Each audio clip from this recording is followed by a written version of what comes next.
Hello friends, this is Narayan Roy and I welcome you all to my YouTube channel and online class. This channel provides you an opportunity of online learning. As you may know कि हम लोग इस channel पर political science से related जो subjects हैं graduation के दौरान जो आप पढ़ते हैं उनके डिस्कशन कर रहे हैं। इस प्रयास में हम लोग दो सब्जेक्ट की शुरुआत कर चुके हैं, योर लॉज योर राइट्स और द लेजिस्लेटिव सपोर्ट। आज इस सेशन में हम लेजिस्लेटिव सपोर्ट जो सब्जेक्ट है उसके यूनिट सेकंड की चर्चा कर रहे हैं और ये उस सेशन में क्लास फिफ्थ है जिसमें हम आज अपने जो लॉ मेकिंग प्रोसेस है उसको इन कंपैरेटिवली समझेंगे कि कैसे जो ओरिजिनल बिल के संदर्भ में लॉ मेकिंग का प्रोसेस है वो money bill, finance bill category one और कैटेगरी टू इनके संदर्भ में डिफरेंट है, या फिर कॉन्स्टिट्यूशन अमेंडमेंट का जो बिल होता है उसके संदर्भ में वो कैसे डिफरेंट है। और कंपैरेटिवली हम लोग समझेंगे कि ओवरऑल अंडरस्टैंडिंग हम लोग ये ग्रास्प कर पाएंगे कि कैसे हमारे देश में लॉ बनता है। ठीक है, वो हर सिनेरियो में, चाहे वो ओरिजिनल बिल के संदर्भ में हो, अमेंडमेंट बिल के संदर्भ में हो, मनी बिल के संदर्भ में हो, फाइनेंस बिल के संदर्भ में हो, हम सारे संदर्भ में इस प्रोसेस को समझ पाएंगे। तो चलिए विदाउट एनी फर्दर अडू हम लोग क्लास को स्टार्ट करते हैं। Moving to the next slide.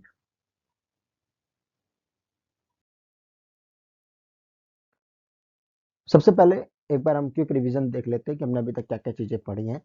हमने शुरुआत की थी इस बात को समझते हुए कि लेजिस्लेटिव बॉडीज क्या होती हैं, इंडियन लेजिस्लेटिव बॉडी और वेस्टर्न पार्लियामेंट्री सिस्टम में क्या कनेक्शन है, क्या रिजेंबलेंस है, क्या डिफरेंसेस हैं और लेजिस्लेटिव बॉडीज क्या क्या काम करती है, जैसे कि they make laws, they sanction expenditure और they oversee the work of government, ये सब कार्य वे करती हैं। इसके सिवा हमने फेडरलिज्म और लेजिस्लेचर के बीच जो कनेक्शन है उसको समझा था। फिर हमने पार्लियामेंट्री और स्टेट लेजिस्लेचर का स्ट्रक्चर को समझा था कि पार्लियामेंट क्या है, उसके क्या क्या हिस्से हैं, कैसा नेचर है। ठीक है, सेम हमने समझा हमारी स्टेट लेजिस्लेचर होती है क्योंकि हमारे देश में एज यू मे नो कि हमारे देश में फेडरल सिस्टम है, तो फेडरल सिस्टम है तो यानी टू गवर्नमेंट्स एक साथ को एग्जिस्ट करेंगी, साइमल्टेनियसली वर्क करेंगी, तो दो लेजिस्लेचर होंगे, ऑब्वियस सी बात है। तो दो लेजिस्लेचर है, पार्लियामेंट और स्टेट। तो पार्लियामेंट का क्या स्ट्रक्चर है, स्टेट लेजिस्लेचर का क्या स्ट्रक्चर है, कैसे क्रिएशन और अबोलिशन होता है अपर हाउस का, ये सब चीजें हमने समझी थी। हमने बिल समझा, बिल का मीनिंग क्या होता है, बिल कितने टाइप के होते हैं, government bill, private member bill में क्या अंतर होते हैं और कितने टाइप टाइप के बिल होते हैं, इन सब की चर्चा की। हमने मेजोरिटी समझी, कितने टाइप की मेजोरिटीज हमारे कॉन्स्टिट्यूशन में है। आप दैनिक दिनचर्या में बहुत सुनते होंगे ये शब्द, बहुमत बहुमत बहुमत। तो ये बहुमत है क्या, एक ही टाइप का है या बहुत टाइप के हैं, इन सब चीजों को हमने समझा था। अगर यहाँ तक आपको कोई डिस्कशन में कोई दिक्कत हो, कोई बात और समझनी हो, तो मैं आपसे रिक्वेस्ट करूंगा क्लास वन और क्लास टू जाकर देख लें। उसके बाद हमने लॉ मेकिंग प्रोसेस की चर्चा शुरू करी फ्रॉम द थर्ड क्लास। और थर्ड क्लास में हमने समझा था कि कैसे एक हाउस में प्रक्रिया खत्म होती है। फोर्थ क्लास में हमने इसी रिगार्डिंग बात करी। ठीक है, तो हमने थर्ड क्लास से इस पूरे बिल को और लॉ बनने की प्रक्रिया को समझा। हमने समझा कि फर्स्ट थर्ड क्लास जो है पर्टिकुलर, इसमें आप देखेंगे तो उसमें हमने समझा है कि एक हाउस में बिल कैसे प्रोसेस करता है, क्या क्या उसको सीढ़ियां ऊपर नीचे चढ़नी पड़ती हैं एक हाउस से पास होने के लिए। फिर सेकंड हाउस से लेकर प्रेसिडेंट ऑफिस तक की कहानी को हमने जो सेकंड क्लास में यानी फोर्थ क्लास जो है इस रिगार्डिंग उसमें समझा। और आज इस फिफ्थ क्लास में हम समझेंगे कि कंपैरेटिवली समझेंगे कि ओरिजिनल बिल की कहानी तो हमने पूरी समझ ली कि ओरिजिनल बिल कैसे लॉ बनता है, एक ओरिजिनल बिल जो है वो कैसे एक एक्ट में तब्दील होता है। अब हम इन कंपैरेटिवली बाकी चीजें भी समझेंगे। जैसे कि फॉर एग्जांपल आपने एक मूवी देखी हो जो कि ओरिजिनली किसी और लैंग्वेज में है, फिर आप उसे अपनी नेटिव लैंग्वेज में देखते हैं, तो इन कंपैरेटिवली आपको आइडिया लग जाता है कि उस लैंग्वेज में भी इसकी क्या कहानी रही होगी। सेम ऐसे ही आप कोई एक मूवी देखते हैं जिसका रिक्रिएशन देखते हैं या कोई सेकंड पार्ट देखते हैं, ठीक है, तो उसमें आप समझते हैं। जैसे आपने मान लीजिए फॉर एग्जांपल सिंघम देखी, सिंघम वन देखी, आपको आइडिया समझ गया कि सिंघम मूवी का जेनर क्या है। दबंग देखी, दबंग का समझ आ गया। अब कोई आपका फ्रेंड देख कर आया सिंघम टू, तो आपको बताएगा "अरे भाई इसमें कुछ नहीं है, इसमें बस एक नया विलन है, एक नई कहानी है, सेम वही", तो आपको आइडिया लग जाएगा, अब देखने की जरूरत नहीं पड़ेगी, है ना। तो सेम कंपेरेटिवली हम समझेंगे कि ओरिजिनल बिल की कहानी आपने समझ ली दो क्लासेस में। इस पूरी क्लास में इन कंपैरिजन हम समझेंगे कि फाइनेंस बिल, मनी बिल और अमेंडमेंट बिल के संदर्भ में ये कहानी कहाँ कहाँ नया रूप लेगी। अन्यथा बाकी सब जगह रिमेनिंग कंडीशंस में ये बिल्कुल एज इट इज सेम चलती है। ठीक है, सब में फर्स्ट रीडिंग होगी, सब में सेकंड रीडिंग होगी, कुछ कुछ बस लॉस कहीं कहीं पर प्रोविजंस जो है वो थोड़े से ऊपर नीचे चेंजेस है। बस इसीलिए आप एकदम से ध्यान लगाकर पहले जो थर्ड और फोर्थ क्लास है उसको देख लीजिए, समझ लीजिए ओरिजिनल बिल के संदर्भ में पूरी प्रक्रिया, ताकि आप कंपैरेटिवली एक शॉट में बाकी चीजें समझ पाए। क्लियर है? सो प्लीज मेरी एक हम्बल रिक्वेस्ट है कि एक बार थर्ड और फोर्थ क्लास जाकर एक बार गो थ्रू कर लें फिफ्थ क्लास को देखने से पहले। क्लियर? चलिए प्रोसीड करते हैं आगे। पर्दा हटाया जाता है। टन टना।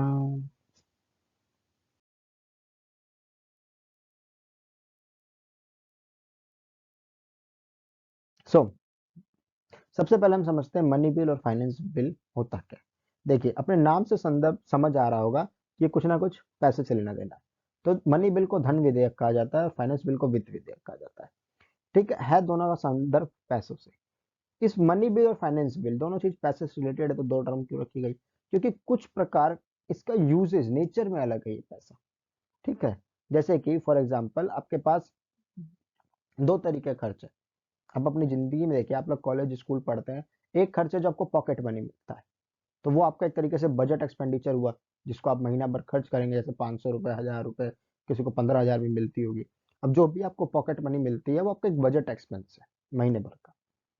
पर आपके पास कुछ अलग खर्च भी होते हैं, जैसे कि एक दिन आप बस में चले गए और आपको 500 रुपए की, फॉर एग्जाम्पल मान लीजिए 1000 रुपए की, मान लीजिए 500 क्या ही है, 1000 रुपए की आपको पॉकेट मनी मिलती है मंथ की, और एक दिन आप बस में चले गए और टिकट लेना भूल गए, किसी जल्दबाजी में थे, काफी प्रॉब्लम प्रॉब्लम थी लाइफ में, और आप उस जल्दबाजी में टिकट लेना भूल गए। आगे चेकर्स ने आपको पकड़ लिया जीटीसी में, और 200 रुपए का आपका कट गया चलान। अब 200 रुपए का चालान कटा, ये भी आपका एक एक्सपेंडिचर है, पर आपके बजट में एक्सपेंडिचर नहीं था, तो ये भी तो पैसे से रिलेटेड है, इसे आप बजट में क्यों नहीं काउंट कर? ये फाइन है। अब गवर्नमेंट इस फाइन को एकदम से 200 500 कर दे, तो ये एक अलग तरीके का डिसीजन है। और टैक्स पर जो आपका रेगुलर खर्च होता है उसको चेंज करना एक अलग डिसीजन है। तो इस प्रकार के डिसीजन को कैटेगराइज करने के लिए इस डिवीजन को हमारे कॉन्स्टिट्यूशन मेकर्स ने क्रिएट किया, money bill, finance bill. Importance है, जैसे बजट का सैंक्शन होना, हर महीने आपको जैसे पॉकेट मनी मिलना आपके सर्वाइवल के लिए कंपलसरी है, ऐसे बजट का पास होना कंपलसरी है, इसलिए उसके लिए प्रोसीजर कुछ अलग बनाए। ठीक है, कुछ ऐसे मामले जिनको थोड़ा लेट लतीफी होती है, थोड़ा डिले भी होगा तो चल सकता है, इस उसको फाइनेंस बिल की कैटेगरी में रख दिया। तो ये जो कैटेगराइजेशन है ये इसलिए है ताकि इंपॉर्टेंस के अनुसार चीजों को ट्रीट किया जा सके। ठीक है, जैसे फॉर अब बजट ले लीजिए, अगर बजट 31 मार्च तक पास नहीं हुआ, 1 अप्रैल को सरकार कंसोलिडेटेड फंड ऑफ इंडिया से कैसा नहीं खर्च कर पाएगी, कंटीजेंसी फंड से खर्च करना पड़ेगा। उसके लिए प्रेसिडेंट जी के पास जाना पड़ेगा, देश में फाइनेंशियल इमरजेंसी लगानी पड़ेगी, और तब कंटीजेंसी फंड से पैसा खर्च होगा, क्योंकि वो आपातकालीन पैसा है। इन जनरल पैसा कंसोलिडेटेड फंड से खर्च होता है, और उसे खर्च करने के लिए बजट पास कराना है। बजट 31 मार्च तक हर हालत में पास होना चाहिए, नहीं तो नहीं खर्च कर पाएंगे 1 अप्रैल को। इसीलिए बजट यानी कि मनी बिल में कुछ प्रोसेस रखे गए जिसे जल्दी किया जा सके। तो बजट क्या है? एक मनी बिल का टाइप है। सेम ऐसे ही आपको फाइन बढ़ाने हैं, टैक्सेस बढ़ाने हैं, फीस का पैसा बढ़ाना है। जैसे मान लीजिए चालान बढ़ा, ट्रैफिक चालान जो है अब लगभग 10 गुना होगा, पहले 100 रुपए था, अब 1000 रुपए है, 1000 था तो 10,000 है। ये फाइन्स बढ़े, ये भी एक तरीके से पैसे से मामला रिलेटेड है, पर इसमें डिले हो सकती है। अगर ये 31 मार्च तक पास नहीं हुआ तो 1 अप्रैल को पास हो जाए, 30 अप्रैल को हो जाए, 30 मई को हो जाए, अगले साल हो जाए, ये डिले हो सकता है। और जिस दिन भी लागू होगा उससे सर उस दिन से पैसा मिल जाएगा, नया फाइन लागू हो जाएंगे सिस्टम में। तो ये दो नेचर का डिफरेंस है, आप होप कि इस चीज को समझ पाए। और इस डिफरेंस को क्रिएट करने के लिए हमारे कॉन्स्टिट्यूशन मेकर्स ने दो टर्म यूज किए, मनी बिल, फाइनेंस बिल। ठीक है, अब हम इन डिटेल चर्चा करते हैं सबसे पहले कि मनी बिल क्या होता है। इंडियन कॉन्स्टिट्यूशन ने फाइनेंस रिलेटेड जितने मैटर यानी पैसों से रिलेटेड जितना भी काम दाम ताम है, उसको 3 कैटेगरी में बांटा है। Money bill mentioned in article 1110 यानी 110, उसमें मेंशन है। Finance bill category first mentioned in article 117 close 1, और सेकंड कैटेगरी है finance bill 2 mentioned in article 117 सब क्लोज 3। ठीक है, तो यानी कि हमारे कॉन्स्टिट्यूशन में जो फाइनेंस पैसों से रिलेटेड मैटर्स हैं और उससे रिलेटेड जो विधेयक होंगे वो 3 जगह चर्चित है, यानी उसके संदर्भ में बातें 3 जगह कही गई है। आर्टिकल 110 में, आर्टिकल 117 सब क्लोज 1, आर्टिकल 117 सब क्लोज 3। ओके, आर्टिकल 110 कहता है कि if a bill follows one of the following provision, जो कि हम आगे चर्चा करेंगे, it will be regarded as money bill. क्या क्या प्रोविजन है? फर्स्ट प्रोविजन है, if the bill is related to the imposition, abolition, remission, alteration and regulation of tax. जो टैक्स आप पर लगता है, जो कर लगता है, टैक्स रखिएगा याद। जैसे कि टैक्स और कर, फाइन में क्या अंतर है? देखिए, टैक्स क्या है? जो आप अपनी सर्विसेज गुड खरीदते हुए देते हैं। जैसे आप पार्ले जी का बिस्कुट खरीदेंगे तो उसमें जीएसटी लगा है। आप होटल में जाकर खाना खाएंगे, जीएसटी देंगे। कपड़ा खरीदेंगे, जीएसटी को देंगे। जूता लेंगे, जीएसटी देंगे। 1000 करोड़ रुपए का सामान लेंगे तो भी जीएसटी देंगे। एप्पल का मोबाइल लेंगे तो भी जीएसटी देंगे। बटन वाला मोबाइल लेंगे तो भी जीएसटी देंगे। तो जीएसटी देंगे। ये जो टैक्स है, ये हर कोई देता है। एज अ कंज्यूमर हम सब पे करते हैं। भिखारी भी 5 रुपए का बिस्किट खरीदेगा तो वो भी पे करता है। अंबानी खरीदेंगे तो भी पे करते हैं। तो ये वो एक टैक्स हुआ। फाइन क्या है? वो हर कोई पे नहीं करेगा, वो केवल वो पे करता है जो वॉयलेट करता है। जैसे कि आप नॉन पार्किंग में गाड़ी पार्क कर दें तो आप फाइन पे करेंगे। आप रेड लाइट जंप कर जाए तो आप फाइन पे करेंगे। आप बिना टिकट ट्रेवल कर रहे हैं तो फाइन पे करेंगे। तो फाइन और टैक्सेस में अंतर है। ठीक है। तो जो टैक्स रिलेटेड गवर्नमेंट के रूल्स होते हैं, उस रिगार्डिंग नए टैक्स को इम्पोज करना यानी आप लोगों पर लागू करना, पुराने टैक्स को एबोलिशन करना यानी इसको हटाना, रेमिशन करना, अल्टरेशन करना, उसमें कुछ बदलाव करना, रेगुलेट करना टैक्सेस को यानी टैक्सेस के नियम कानून लागू करने की प्रक्रिया में चेंजेस करना। ये सारी चीजें मनी बिल के अंतर्गत है। यानी एक विधेयक, कोई भी ऐसा विधेयक जिसमें ये सारे संबंधित चीजें हैं, जिसमें टैक्स का एबोलिशन है, रेमिशन है, अल्टरेशन है, रेगुलेशन है, तो वो बिल क्या कहा जाएगा? कैटेगराइज किया जाएगा मनी बिल के रूप में। क्लियर? दूसरी चीज है the regulation of borrowing by the union government.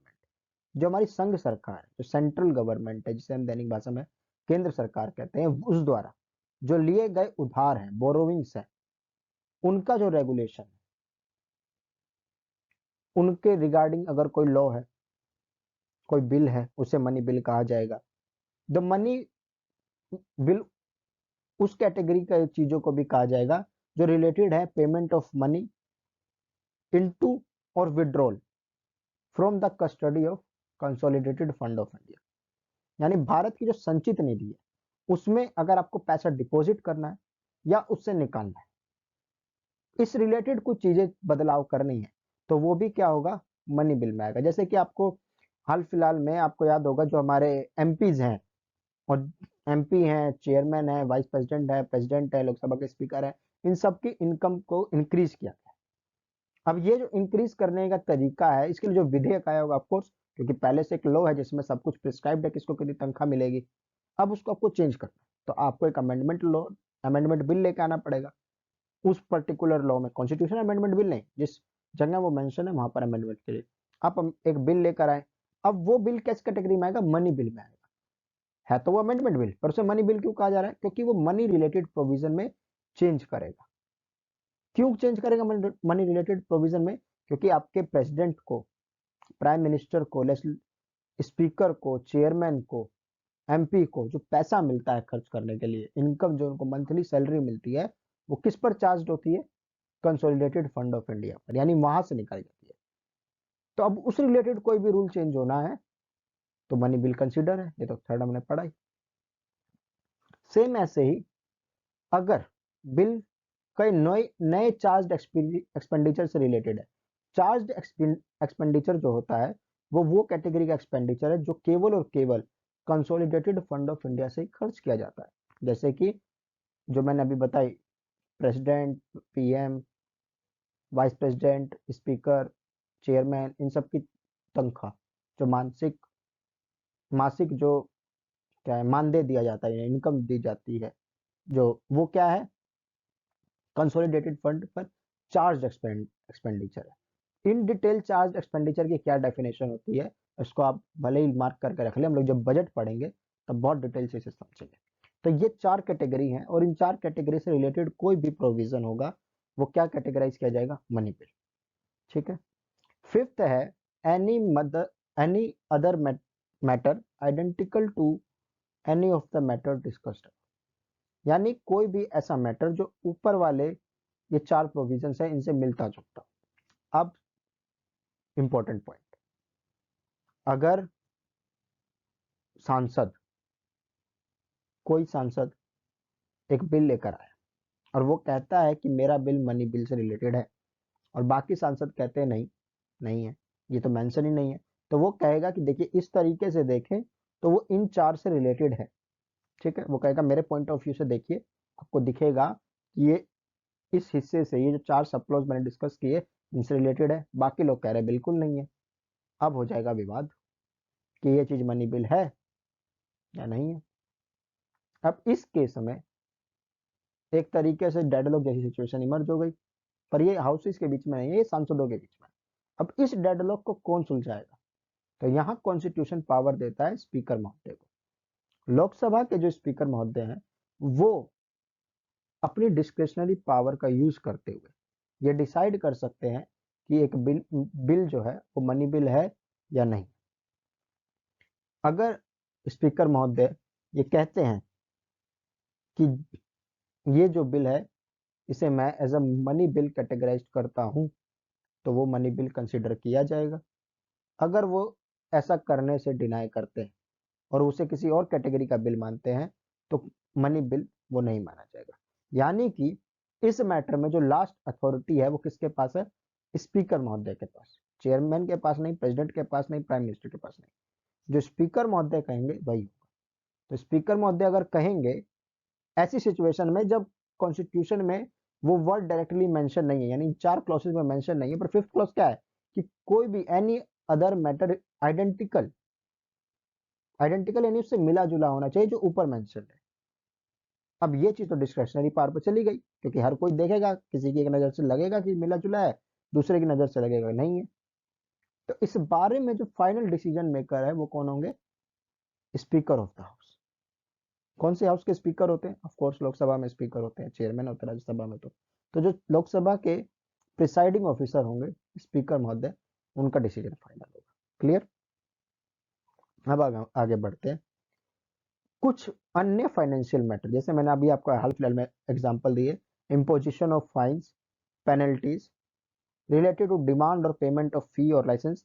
फी का मतलब हुआ जैसे कि आप जैसे दिल्ली में डोर टू डोर सर्विसेज है, आपको कुछ भी बनाना है, इनकम सर्टिफिकेट, राशन कार्ड, तो आप फोन कीजिए, 50 रुपीज आपसे चार्ज किया जाएगा और आपके घर पर आकर आपके सारे डॉक्यूमेंट वगैरह लेकर जाया जाएगा और आपको काम हो जाएगा, आपको ऑफिस जाने की जरूरत नहीं है।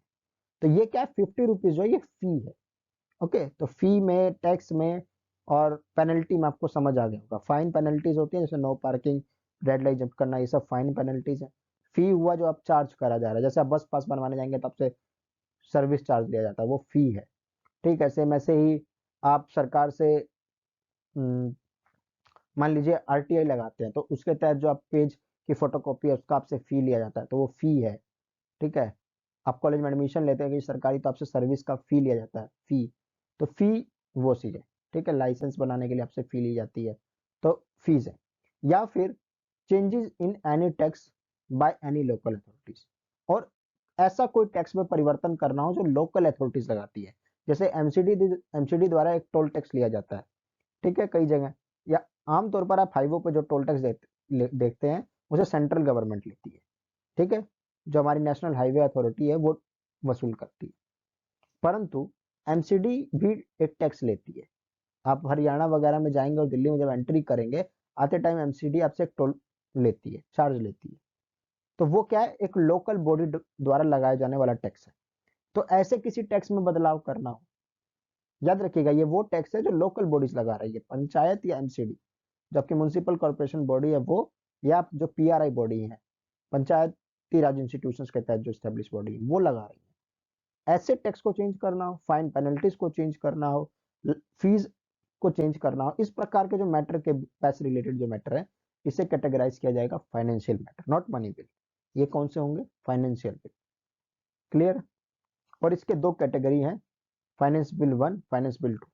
ये जो डिफरेंस है फाइनेंस बिल 1 और फाइनेंस बिल 2, ये डिफरेंस प्रोसीडिंग को लेकर है कि फाइनेंस बिल 1 और फाइनेंस बिल 2 भी कुछ कुछ मैटर में एक दूसरे से डिफरेंट होते हैं।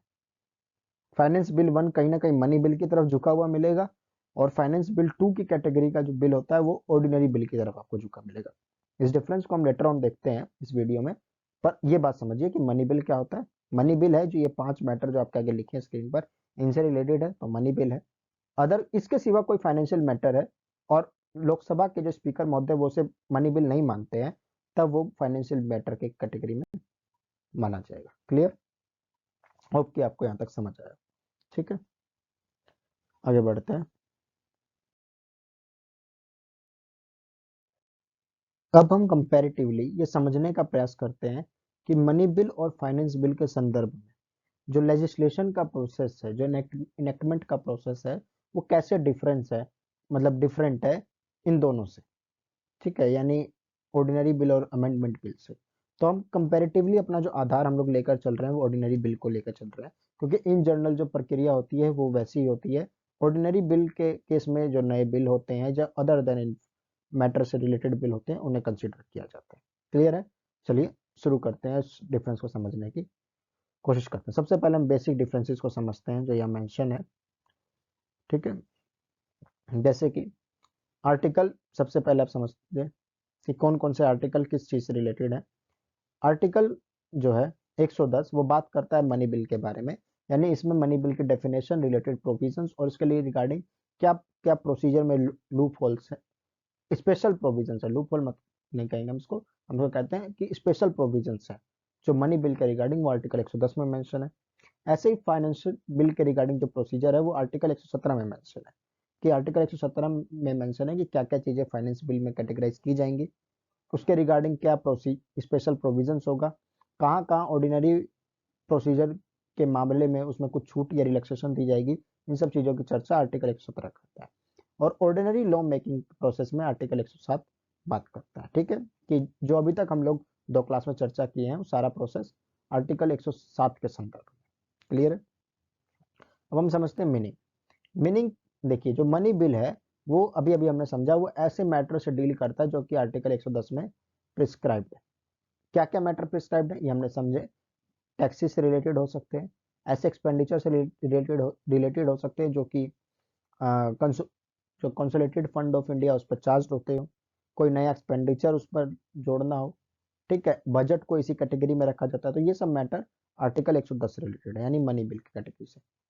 इसके सिवा कुछ फाइनेंशियल मैटर जिनकी हमने चर्चा की, जैसे tax, fees, penalties, local bodies लगाए जाने वाले टैक्स, इन सब मैटर्स को हम फाइनेंस बिल की कैटेगरी में रखते हैं। तो ये अदर रिवेन्यू और एक्सपेंडिचर से रिलेटेड मैटर है। इस प्रकार से जो मैटर बच गए, जो ना मनी बिल के केस में आए ना फाइनेंस बिल के केस में आए, यानी कि जो इन दोनों से बच गए, वो आएंगे या तो ऑर्डिनरी बिल में या अमेंडमेंट बिल में। और अमेंडमेंट बिल के लिए भी प्रिस्क्राइब्ड है। अमेंडमेंट बिल में क्या है कि जिसमें संविधान में आपको कुछ बदलाव करना हो, तो इन कैटेगरी, तीनों कैटेगरी में जो बिल ना आए उसे माना जाता है ओरिजिनल बिल।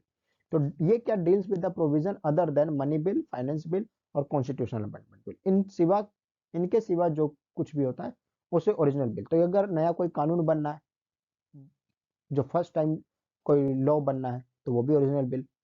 कोई ऐसा लॉ बनना है जो इन तीनों कैटेगरी से डिफरेंट है, पर वो एग्जिस्टिंग एक्ट है, उसमें कोई बदलाव करना है, तो कंसिडर क्या होगा, ऑर्डिनरी बिल।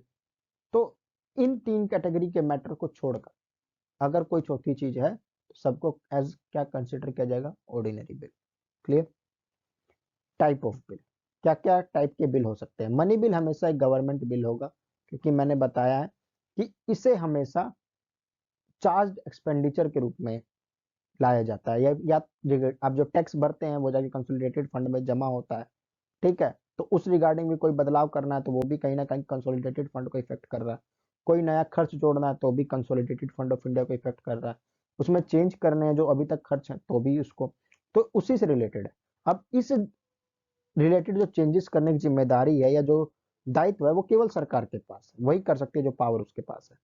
कोई अनदर सांसद जो गवर्नमेंट का हिस्सा नहीं है, वो सांसद है, गवर्नमेंट का हिस्सा नहीं है, यानी वो काउंसिल ऑफ मिनिस्टर में मेंबर नहीं है, तो वो ऐसा नहीं कर सकता। तो इस बात से क्या कंक्लूजन निकला कि जो मनी बिल है वो हमेशा जो प्रेजेंट किया जाएगा वो एक गवर्नमेंट बिल के रूप में ही आएगा, यानी कि हमेशा कोई ना कोई मिनिस्टर ही उसको इंट्रोड्यूस करेगा। कौन करता है आमतौर पर, फाइनेंस मिनिस्टर। क्लियर? इसी तरह जो फाइनेंस बिल है वो दोनों चीज हो सकता है, वो गवर्नमेंट बिल हो सकता है, यानी कि उसे मिनिस्टर द्वारा भी प्रेजेंट किया जा सकता है, और प्राइवेट मेंबर बिल भी हो सकता है, यानी कोई अन्य सांसद अदर देन मिनिस्टर भी उसे प्रेजेंट कर सकता है। और सेम सिनेरियो ऑर्डिनरी बिल के संदर्भ में, ऑर्डिनरी बिल के संदर्भ में तो हम समझ ही चुके हैं कि किसी दोनों भी किसी भी सदन में किसी भी सांसद द्वारा प्रेजेंट किया जा सकता है। ठीक है, तो ये एक बेसिक डिफरेंस है। आगे बढ़ते हैं हम लोग।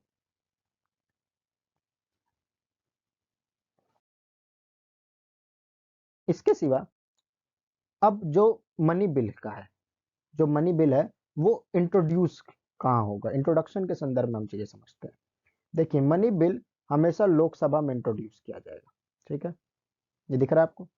यानी कि इस प्रोसेस में, यानी मनी बिल और ऑर्डिनरी बिल के प्रोसेस में क्या अंतर है कि जब हमने ऑर्डिनरी बिल की प्रक्रिया समझी थी, हमने समझा था कि उसे कोई भी इंट्रोड्यूस कर सकता है, यानी कोई भी सांसद इंट्रोड्यूस कर सकता है और किसी भी हाउस में कर सकता है, लोकसभा में भी और राज्यसभा में भी। पर ऐसा मनी बिल के संदर्भ में नहीं होता। राज्यसभा में चुना गया कोई सांसद मनी बिल को इंट्रोड्यूस नहीं कर सकता है, उसे केवल और केवल लोकसभा में ही इंट्रोड्यूस किया जा सकता है।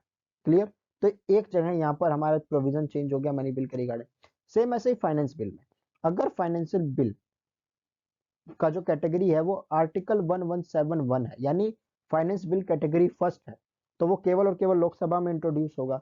अगर वो फाइनेंस बिल कैटेगरी 2 है, यानी आर्टिकल 117 सब क्लोज 3 के अकॉर्डिंग है, तो वो दोनों हाउस में हो सकता है। तो यहाँ आप देखेंगे तो आपको समझ आएगा कि जो 117 वाला प्रोविजन है ये कहीं ना कहीं हमें मनी बिल से मिलता जुलता दिख रहा है। ठीक है, और दूसरे कलर ले लेते हैं, ग्रीन ले लेते हैं। और जो आर्टिकल 1173 वाला प्रोविजन है जो फाइनेंस बिल है, वो ऑर्डिनरी बिल का समान है।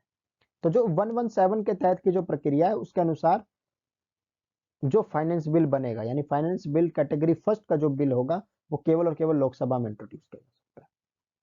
अब हम समझते हैं इसका अर्थ। इस बात का अर्थ ये हुआ कि कोई भी ऐसा बिल जो आर्टिकल 110 के तहत मेंशन सब्जेक्ट से, जो मेंशन सब्जेक्ट है वहां पर उनसे रिलेटेड है, तो उसे केवल लोकसभा में इंट्रोड्यूस किया जा सकता है। या फिर कोई ऐसा विधेयक जो कि रिलेटेड है सोलली आर्टिकल 117 सब क्लोज 1 के तहत मेंशन सब्जेक्ट से, यानी आर्टिकल 117 सब क्लोज 1 से के अंतर्गत जो सब्जेक्ट्स मेंशन है उनसे रिलेटेड अगर कोई बिल रिलेटेड है तो वो केवल लोकसभा में इंट्रोड्यूस होगा, राज्यसभा में नहीं। इस बात का दूसरा अर्थ ये भी हो सकता है कि राज्यसभा के मेंबर आर्टिकल 110 के तहत मेंशन सब्जेक्ट और आर्टिकल 117 सब क्लोज 1 के तहत मेंशन सब्जेक्ट्स में बिल नहीं बना सकते, वो ना बिल पेश कर सकते हैं, उनको ये पावर नहीं। पर हाँ, ऑर्डिनरी बिल में और मैटर रिलेटेड टू आर्टिकल 117 सब क्लोज 3, इन दोनों ही केसेस में लोकसभा और राज्यसभा दोनों के मेंबर बिल को इंट्रोड्यूस कर सकते हैं। क्लियर? या होप कि आपको ये बात समझ आई होगी क्या मतलब है इस इंट्रोड्यूस से। सेम ऐसे ही प्रायर इम्प्रूव अप्रूवल। देखिए, मैंने आपको लास्ट क्लास में अगर आप जाकर देखें तो मैंने जब प्रेसिडेंट की एसेंट पावर की चर्चा की थी तो वहां चर्चा की थी कंपैरेटिवली ऐसे ही एक टेबल के द्वारा, और वहां मैंने आपको बताया था कि प्रेसिडेंट जो है वो मनी बिल को जो रिकंसिडर के लिए वापस नहीं भेजते, और वहां मैंने आपको बताया था इसका रीजन है कि वो उनके प्रायर अप्रूवल के साथ ही इंट्रोड्यूस होता है। तो कुछ ऐसे विधेयक होते हैं जिनकी स्वीकृति इंट्रोड्यूस करने से पहले ही, पूरे बिल के लॉ बनने के प्रोसेस के पहले ही प्रेसिडेंट को एक बार दिखा दिया जाता है और उनसे बात कर ली जाती है। क्लियर? सो जो मनी बिल के अंतर्गत जो प्रोविजंस है उनसे रिलेटेड अगर कोई विधेयक है, फॉर एग्जाम्पल बजट, अभी हम मनी बिल के संदर्भ में सारी कहानी बजट को अपना आधार मान लेते हैं एग्जाम्पल का। तो जो बजट होता है इंडिया का या यूनियन गवर्नमेंट का, वो पहले से ही प्रेसिडेंट से अप्रूव होकर आता है और तब जाकर लोकसभा में इंट्रोड्यूस होता है। तो प्रेसिडेंट का प्रायर अप्रूवल मनी बिल के केस में जरूरी होता है, उनसे लिया जाता है, तो वो केवल और केवल उनके प्रायर अप्रूवल से ही इंट्रोड्यूस होता है। फाइनेंस बिल का जो कैटेगरी 1171 है वो फिर से देखिए आप कहीं ना कहीं इसी प्रोविजन से मिलता है, क्योंकि 1171 के तहत मेंशन जो सब्जेक्ट है उनसे रिलेटेड कोई भी bill can only be introduced on the recommendation of president. जब तक प्रेसिडेंट उसको रिकमेंड नहीं करेंगे, उसे अप्रूव नहीं करेंगे, तब तक वो इंट्रोड्यूस नहीं होगा। पर वहीं पर आर्टिकल 1173 विदाउट प्रायर अप्रूवल के हो सकता है, जैसा कि ऑर्डिनरी बिल के केस में है। जब हमने पूरी कहानी समझी, हमने कहीं ये नहीं समझा कि बिल को इंट्रोड्यूस करने से पहले जाके प्रेसिडेंट से अप्रूवल लेना पड़ता है, ये नहीं है। तो यानी ऑर्डिनरी बिल के संदर्भ में प्रक्रिया नहीं है। आर्टिकल 117 सब क्लोज 3 में मेंशन्ड फाइनेंस बिल 2 कैटेगरी के मैटर से रिलेटेड में के संबंध में ये प्रक्रिया नहीं है। पर हाँ, मनी बिल और फाइनेंस बिल 1 इन दोनों मैटर में प्रेसिडेंट का प्रायर अप्रूवल चाहिए। बाकी सारी प्रक्रिया एज इट इज है, सेम है। क्लियर? उसके बाद अभी अभी मैंने समझा स्पीकर का सर्टिफिकेशन। अभी अभी हमने बताया कि कोई चीज मनी बिल है या नहीं है, इस बारे में लास्ट डिसीजन किसका होगा? Speaker of the Lok Sabha. ये आपको बताएंगे और ये सर्टिफाई कर कर चीजों को नेक्स्ट हाउस में भेजते हैं। पर ऐसा फाइनेंस बिल में और ऑर्डिनरी बिल में हमें जरूरत नहीं, इस प्रकार के सर्टिफिकेशन की हमें रिक्वायरमेंट नहीं होती। क्लियर है? यानी एक बिल को अपर हाउस में भेजने के लिए स्पीकर का सर्टिफिकेशन केवल मनी बिल के केस में चाहिए होता है, फाइनेंस बिल या ऑर्डिनरी बिल में नहीं। यानी कि जब पूरी प्रक्रिया एक हाउस में समाप्त हो गई और बिल अब नेक्स्ट हाउस में जाना है, तो उससे पहले प्रेसिडेंट को सर्टिफाई करना पड़ता है कि मैंने इस बिल को मनी बिल माना है, मेरी विवेक के अनुसार ये मनी बिल की कैटेगरी में है, इसके रिगार्डिंग आपको इस तरीके से प्रोविजंस है, आप उस तरीके से अपने कार्य कीजिए। इस तरीके की बात, एक तरीके का उनको सर्टिफाई करना है। ऐसी कोई बात फाइनेंस बिल और ऑर्डिनरी बिल के संदर्भ में नहीं अप्लाई होती। क्लियर? तो इस प्रकार के डिफरेंसेस है। बाकी सारी फर्स्ट रीडिंग यहाँ भी होनी है, सेकंड रीडिंग यहाँ भी होनी है, थर्ड रीडिंग यहाँ भी होनी है, दोनों ही हाउसेज में। हाँ, मनी बिल के संदर्भ में ऐसा नहीं होगा, अभी अभी हम आगे डिस्कस करते हैं। ठीक है, हम नेक्स्ट स्लाइड पर देखते हैं अभी।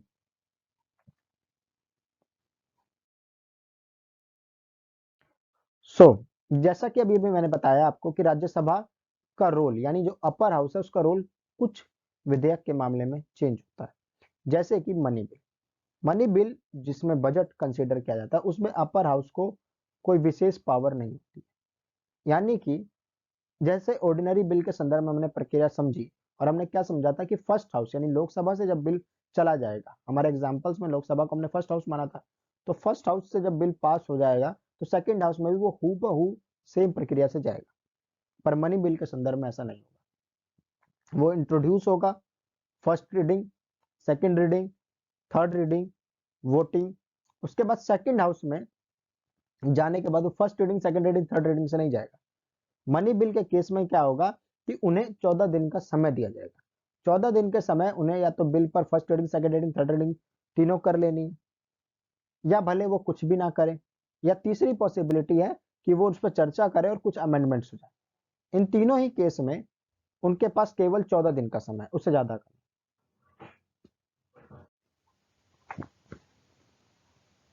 मनी बिल के संदर्भ में जो अपर हाउस है उसकी बहुत लिमिटेड भूमिका है।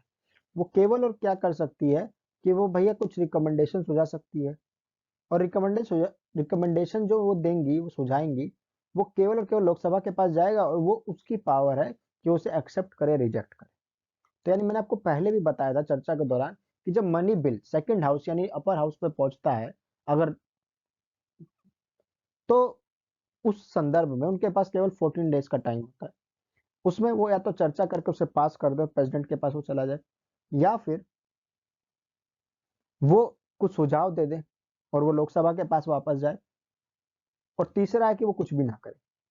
अगर वो 14 दिन कुछ नहीं करते हैं तो जैसा ऑर्डिनरी बिल में होता था कि डेडलॉक हो जाएगा, ऐसा यहाँ पर कुछ नहीं होगा। 14 दिन के बाद उसे मान लिया जाएगा कि राज्यसभा ने पास कर दिया। अगर वो अमेंडमेंट्स हो जाते हैं तो अमेंडमेंट्स लोकसभा के पास जाएंगे और लोकसभा उस पर डिसीजन लेगी। अगर उसे एक्सेप्ट करती है तो ठीक, नहीं एक्सेप्ट करेगी तो भी ठीक। तो फाइनल अथॉरिटी अगेन लोकसभा की, और इससे पास कर देते हैं तो बाकी क्या है। तो इस प्रकार से हम देखते हैं कि राज्यसभा का बहुत स्पेसिफिक कोई इंपॉर्टेंट रोल नहीं होता है मनी बिल के रिगार्डिंग में। ऐसा क्यों किया गया? ऐसा इसलिए किया गया, जैसे मैंने अभी आपको चर्चा की, कि मान लीजिए एक पार्टी जिसकी सरकार बनी है उसको बहुमत है लोकसभा में, पर राज्यसभा में उनके पास बहुमत नहीं है। राज्यसभा में बाकी पार्टीज के पास बहुमत किसी और पार्टी का है, या बाकी एक अलग अलग पार्टी के कुछ है, किसी पार्टी के पास बहुमत नहीं है, ये मान लीजिए, कुछ भी मान लीजिए। पर जो जिसकी सरकार है उसको लोकसभा राज्यसभा में बहुमत नहीं है। और पार्टी के जो स्वार्थ होता है वो राजनीतिज्ञ जो होते हैं हमारे, ये पॉलिटिशियंस, इनको करप्ट करता है। ये बात हमारे कॉन्स्टिट्यूशन मेकर्स को पता थी। अब सरकार को 31 मार्च के बाद खर्च चलाने के लिए बजट का अप्रूव होना बहुत जरूरी है। अब सरकार ने बजट बना दिया अपने सही समय पर, उसे इंट्रोड्यूस कर दिया, लोकसभा से पास भी करा लिया, क्योंकि लोकसभा में उनके पास मेजोरिटी है। बजट को पास करने के लिए एक नॉर्मल मेजोरिटी चाहिए होती है।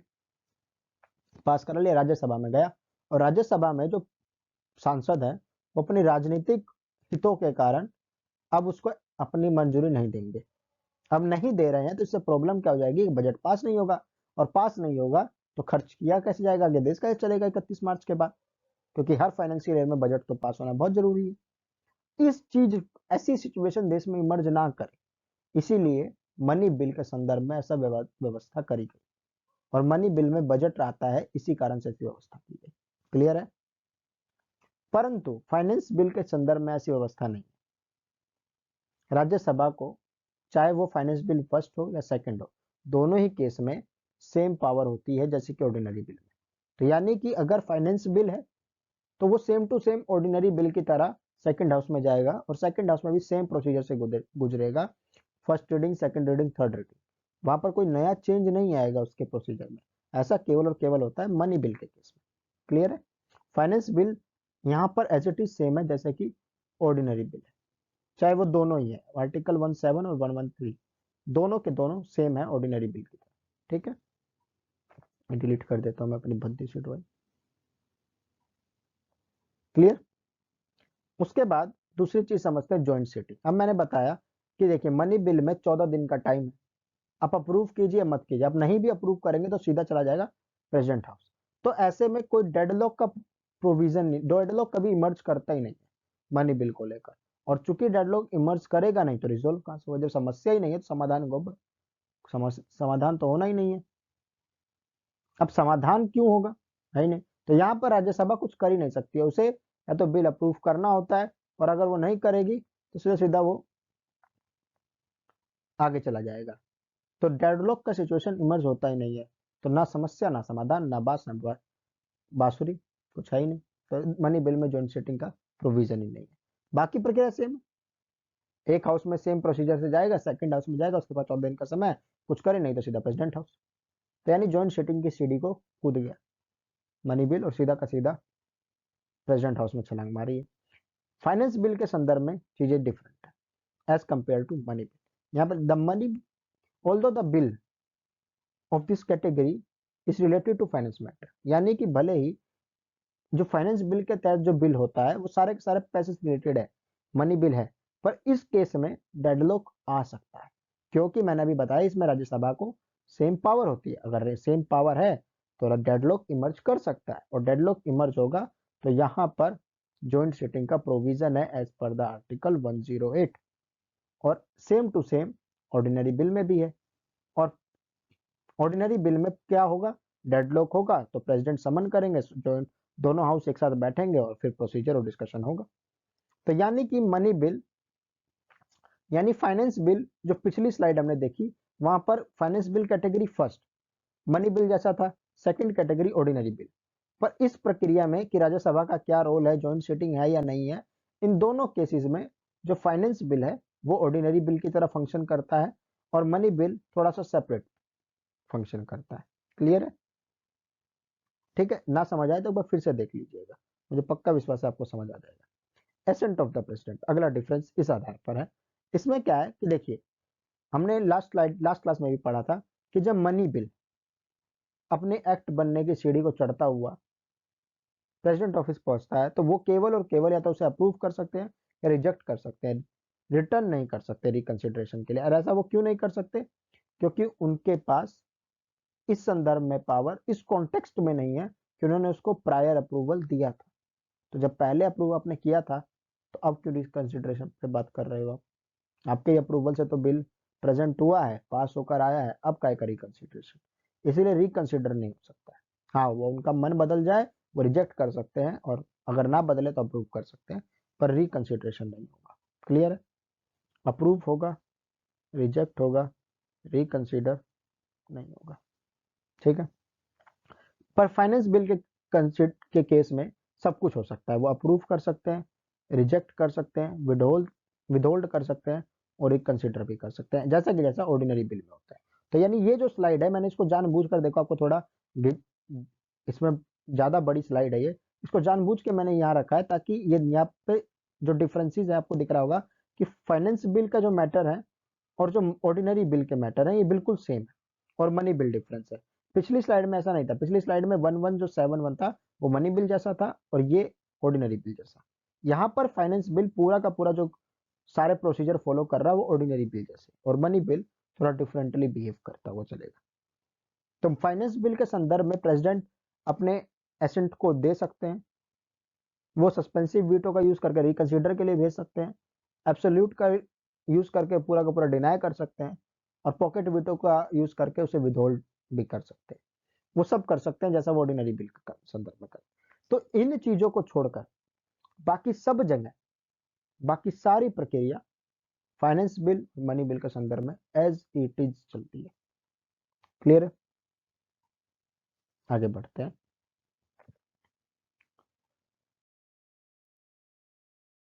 अब हम समझते हैं, इस स्लाइड में हम लोग चर्चा करते हैं अपने बचे हुए चौथे बिल की। चौथा बिल हमारे पास जो बचा है, हमने फाइनेंस बिल समझ लिया, इन कंपैरेटिव मनी बिल समझ लिया, और ऑर्डिनरी बिल तो हम पूरी चर्चा डिटेल में कर चुके हैं।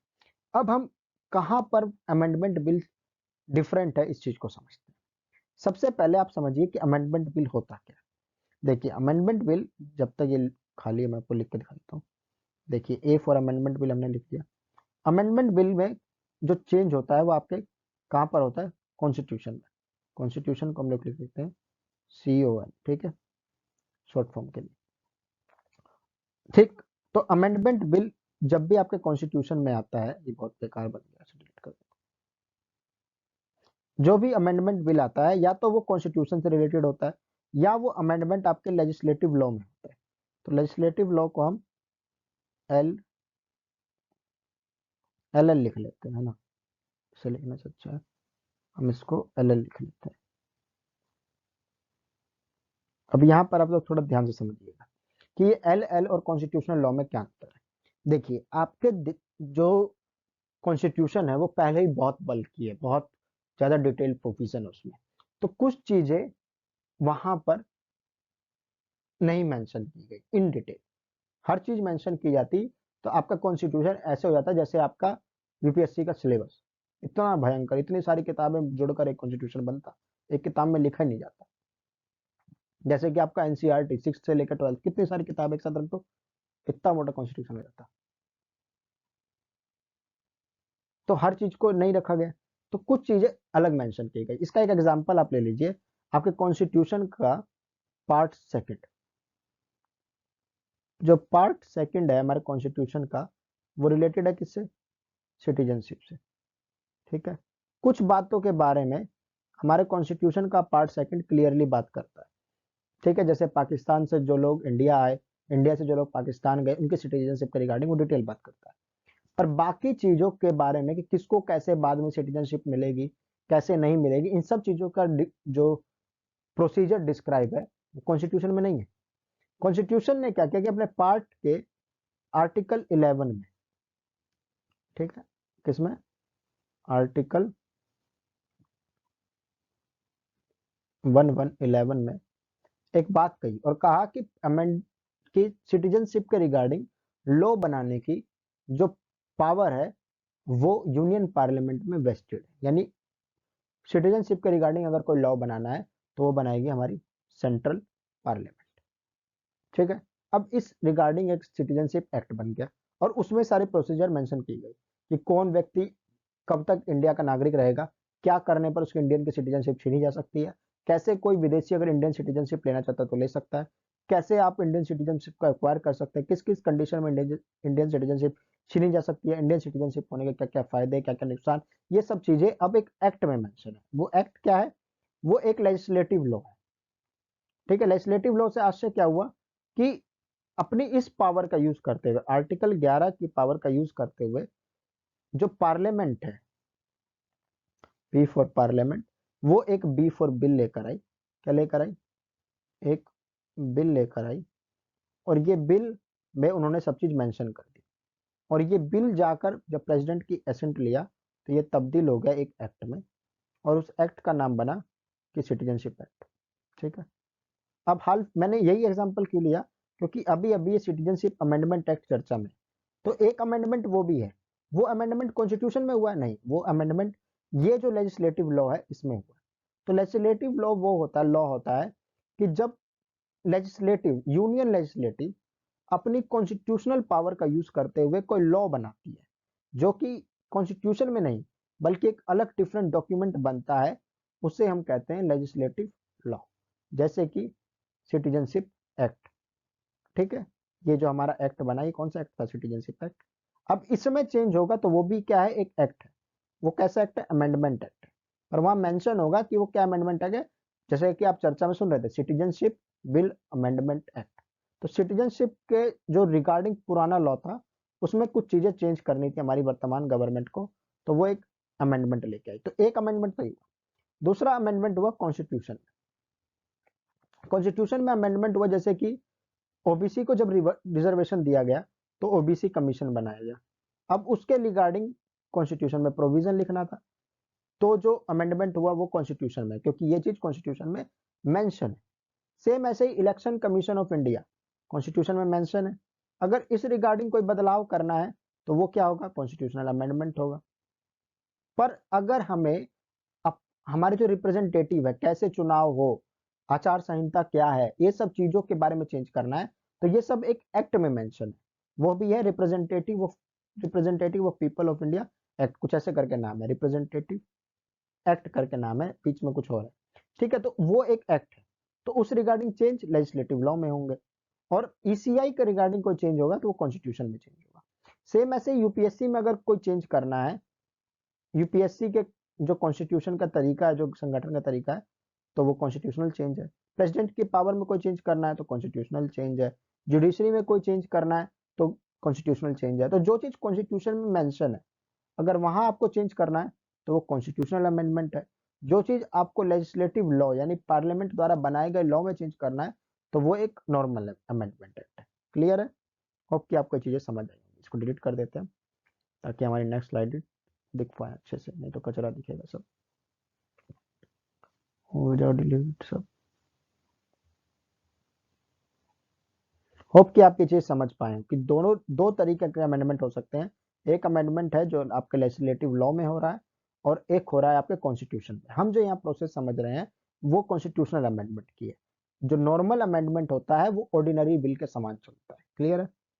पर जो कॉन्स्टिट्यूशनल अमेंडमेंट है उसके लिए प्रोविजन स्पेशली डिफाइंड है। पर जो नॉर्मल अमेंडमेंट है उसके लिए प्रोसीजर ऑर्डिनरी बिल के समान चलता है। क्लियर? तो क्योंकि मैंने आपको क्या कहा, ऑर्डिनरी बिल की डेफिनेशन क्या है कि जो चीजें कॉन्स्टिट्यूशनल अमेंडमेंट में, मनी बिल में और फाइनेंस बिल में मैटर नहीं करती, उसमें एक्सप्लेन नहीं है, वहां से रिलेटेड नहीं है, तो सब की सब ऑर्डिनरी बिल कंसिडर। ठीक है? मनी बिल की डेफिनेशन आपने समझ ली, फाइनेंस बिल की समझ ली। कॉन्स्टिट्यूशनल अमेंडमेंट में क्या है कि अगर आपको कॉन्स्टिट्यूशन के किसी पार्ट और प्रोविजन में चेंज करना है तो कॉन्स्टिट्यूशनल अमेंडमेंट बिल है, सिंपल चीज। अब हम समझ लेते हैं इसको कि कॉन्स्टिट्यूशनल अमेंडमेंट बिल, कैब लिख लेते हैं। ये जो है ये क्या है? ठीक है, कॉन्स्टिट्यूशनल अमेंडमेंट बिल क्या है? देखिए इसमें क्या हो चीजें हो सकती हैं। आपको कॉन्स्टिट्यूशन में, सी से कॉन्स्टिट्यूशन, पी ये प्लस का साइन, कॉन्स्टिट्यूशन में कुछ नया जोड़ना है। जैसे कि ओबीसी कमीशन नया जोड़ा गया। आपको कॉन्स्टिट्यूशन से कोई प्रोविजन ओमिट करना है, जैसे कि आपका प्रॉपर्टी का फंडामेंटल राइट ओमिट किया गया। आपको कॉन्स्टिट्यूशन में कुछ चेंज करना है तो इसको आप चेंज लिख लीजिए, सीसी लिख लीजिए। कॉन्स्टिट्यूशन में कुछ चेंज करना है, जैसे कोई वर्ड चेंज करना हो, जैसे कि 24th अमेंडमेंट करके प्रेसिडेंट की पावर में चेंज किया गया, तो वो चेंज है।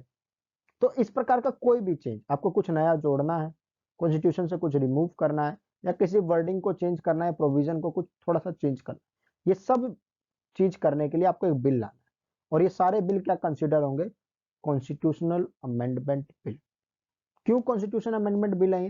क्योंकि ये कॉन्स्टिट्यूशन के अंतर्गत मेंशन चीज को चेंज कर रहे हैं। क्लियर? तो इन सब के सिवा, मनी बिल, फाइनेंस बिल, इन सब के सिवा और कॉन्स्टिट्यूशन अमेंडमेंट बिल के सिवा कोई भी चीज है वो सब क्या है? ऑर्डिनरी बिल कंसिडर किया जाता है। क्लियर? इस रिगार्डिंग जो प्रोविजन है कॉन्स्टिट्यूशन अमेंडमेंट के, जो प्रोविजन है, फिर से हम लिखना पड़ेगा सिर्फ। ठीक है, जो ये आपकी कैब की प्रोविजन है कि कैसे एक सीएबी जो कॉन्स्टिट्यूशनल अमेंडमेंट बिल है वो जाकर CAA बनेगा, कॉन्स्टिट्यूशनल अमेंडमेंट एक्ट बनेगा, जैसे कि 24th constitutional amendment act, 100th constitutional amendment act. इससे यहाँ तक की जो जर्नी है वो कैसे साबित चलेगी, ये हमारे कॉन्स्टिट्यूशन के आर्टिकल 368 में मेंशन है। कुछ बच्चों को ये बात पता होगी, अगर आप मेरी जो सेकंड क्लास है वो जाकर देखेंगे और मेजोरिटी जहाँ पर हमने डिस्कस की है बहुमत, वहां पर 368 के रिगार्डिंग स्पेशल प्रोविजंस की हमने डिस्कशन की है। जो हमारे कॉन्स्टिट्यूशन में स्पेशल मेजोरिटी मेंशन है और उसके जो 4 प्रकार मेंशन है वो 2 यहीं पर है आर्टिकल 368 में। और ऑर्डिनरी बिल से जो ये प्रक्रिया डिफर करेगी वो केवल और केवल 2-3 जगह ही करती है। पहला मेजोरिटी को लेकर, क्योंकि यहाँ पर मेजोरिटी का तरीका चेंज हो जाता है in compare to ordinary bill. दूसरा चीज जब चेंज होगा वो है जॉइंट सिटिंग को लेकर। अमेंडमेंट को लेकर जॉइंट सिटिंग नहीं होता है, कदाचित नहीं होगा। डेडलॉक है, 10 साल रहे डेडलॉक रह जाए, पर वो डेडलॉक कभी रिजोल्व करने के लिए जॉइंट सिटिंग नहीं होगा। उसे सेपरेटली, ये मैंडेटरी है कि आपको सेपरेटली दोनों हाउसों से सेम स्पेशल मेजोरिटी से पास कराना होगा। और तीसरा डिफरेंस है प्रेसिडेंट के एसेंट को लेकर। प्रेसिडेंट इसको रिकंसिडर के लिए वापस नहीं दे सकते, उन्हें बाइंड होते हैं 24th अमेंडमेंट प्रोविजन के अनुसार। वो इस बात के लिए बाध्य हैं कि वो इसको एसेंट देंगे ही देंगे जब वो लोकसभा और राज्यसभा दोनों से पास होकर आ जाएगा। क्लियर? तो यही 3 जगह constitutional amendment bill ordinary bill से डिफरेंट है। कहाँ कहाँ? पहली बात मेजोरिटी को लेकर, यानी वोटिंग को लेकर, ठीक है, वोट को लेकर।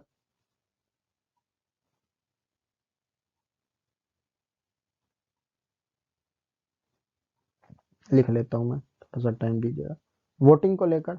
दूसरा है जॉइंट सिटिंग को लेकर, क्योंकि इसमें जॉइंट सिटिंग नहीं होती है। ये क्या बन गया जी? ठीक है, इस प्रक्रिया में आपको जॉइंट सिटिंग नहीं मिलेगी। जॉइंट सिटिंग को मैं JS लिख देता हूँ, क्योंकि इसमें कोई डेडलॉक्स रिजॉल्व करने के लिए ऐसी व्यवस्था नहीं है। और तीसरा आपको चेंज मिलेगा प्रेसिडेंट ऑफिस में, जब ये प्रेसिडेंट के पास एसेंट के लिए जाएगा तो प्रेसिडेंट को हम POI लिख सकते हैं, प्रेसिडेंट ऑफ इंडिया। ठीक है, इन 3 जगह ही चेंज है ऑर्डिनरी बिल से, बाकी सेम जगह प्रक्रिया सेम चलेगी। इसमें भी इंट्रोडक्शन होगा, लीव फॉर द हाउस होगा, नोटिफाई होगा, फर्स्ट रीडिंग समाप्त होगी, फिर सेकंड रीडिंग होगी, कमेटी स्टेज होंगे, थर्ड रीडिंग होगी, वोटिंग होगी, सेकंड हाउस में भी सेम प्रक्रिया होगी। डेडलॉक हो गया तो भले ही पड़ा रहे 10 साल, जब तक राज्यसभा पास नहीं करेगा ऐसा नहीं होगा। और दोनों हाउस से स्पेशल मेजोरिटी से पास होने के बाद ही प्रेसिडेंट के पास जाएगा। और president as per the 24th amendment constitutional amendment act वो बाध्य हैं कि वो उस पर साइन करेंगे, क्योंकि इंदिरा गांधी सरकार के समय ये बदलाव किया गया कि अगर इतनी कठिन जो वोटिंग है, ये कितनी कठिन है अगर आपको ये समझना है तो आप सेकंड क्लास जाकर देखें कि अगर इतनी स्ट्रॉन्ग मेजोरिटी से लोकसभा और राज्यसभा दोनों सेपरेटली पास कर रही हैं बिल को, तो प्रेसिडेंट साहब उसको वापस नहीं भेज सकते। उस बिल का अवश्य कोई देश के विकास में रोल है, इसलिए उनको ये एक्सेप्ट करना ही पड़ेगा। तो इस आधार पर उस कॉन्स्टिट्यूशनल अमेंडमेंट को किया गया। बस यानी कि कैब से लेकर CAA तक की जर्नी, यानी कॉन्स्टिट्यूशनल अमेंडमेंट बिल से लेकर कॉन्स्टिट्यूशनल अमेंडमेंट एक्ट तक की जर्नी में जो आर्टिकल 368 में मेंशन है, उसमें ओरिजिनल बिल के संदर्भ में 3 जगह ही चेंज है। वोटिंग प्रोसेस, जॉइंट सिटिंग होती ही नहीं है, इसको कट मार दो, क्योंकि कोई डेडलॉक रिजोल्व करने का तरीका नहीं है, और PI को एसेंट देना ही पड़ता है। ठीक है, बस इनको छोड़कर बाकी सब जगह प्रक्रिया एज इट इज है, जैसी ऑर्डिनरी बिल में चलती है। चलिए अब हम इसकी डिस्कस करते हैं, एक बार इस डिलीट कर लेते हैं और फिर हम स्लाइड्स ऑन करते हैं और समझते हैं।